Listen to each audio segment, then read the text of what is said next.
आपका स्वागत है हमारे वीडियो में। आइए जानते महात्मा गौतम बुद्ध की कहानी संदेश सिख आदि। तो वीडियो को शुरू करते हैं। गौतम बुद्ध का जीवन परिचय।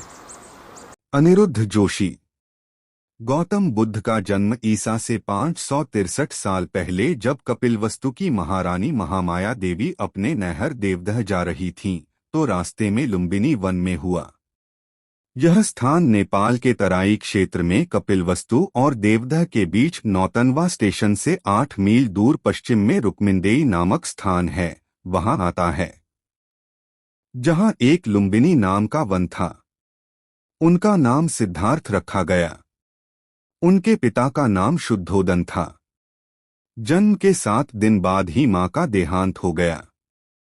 सिद्धार्थ की मौसी गौतमी ने उनका लालन पालन किया।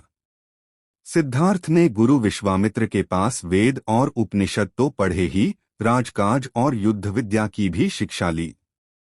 कुश्ती, घुड़दौड़, तीरकमान, रथ हाँकने में कोई उसकी बराबरी नहीं कर पाता।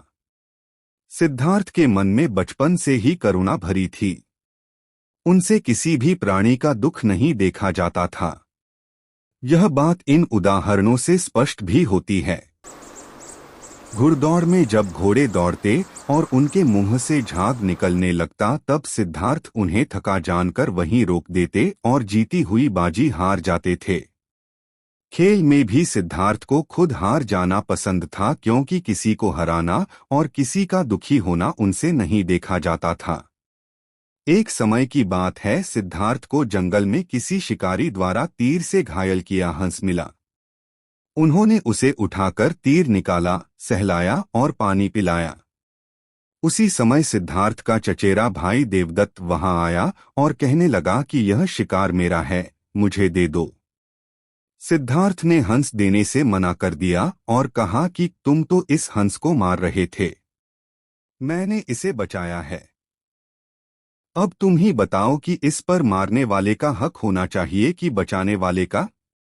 देवदत्त ने सिद्धार्थ के पिता राजा शुद्धोदन से इस बात की शिकायत की। शुद्धोदन ने सिद्धार्थ से कहा कि यह हंस तुम देवदत्त को क्यों नहीं दे देते, आखिर तीर तो उसी ने चलाया था। इस पर सिद्धार्थ ने कहा, पिताजी, यह तो बताइए कि आकाश में उड़ने वाले इस बेकसूर हंस पर तीर चलाने का उसे क्या अधिकार था। हंस ने देवदत्त का क्या बिगाड़ा था? फिर उसने तीर क्यों चलाया, क्यों इसे घायल किया? मुझसे इस प्राणी का दुख देखा नहीं गया, इसलिए मैंने तीर निकालकर इसकी सेवा की, इसके प्राण बचाए। हक तो इस पर मेरा ही होना चाहिए। राजा शुद्धोदन को सिद्धार्थ की बात जंच गई।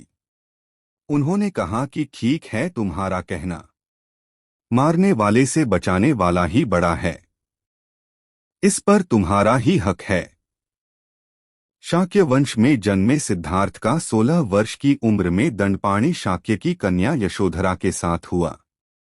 राजा शुद्धोदन ने सिद्धार्थ के लिए भोगविलास का भरपूर प्रबंध कर दिया। 3 ऋतुओं के लायक 3 सुंदर महल बनवा दिए। वहां पर नाच गान और मनोरंजन की सारी सामग्री जुटा दी गई। दास दासी उनकी सेवा में रख दिए गए। पर यह सब चीजें सिद्धार्थ को संसार से बांधकर नहीं रख सकीं।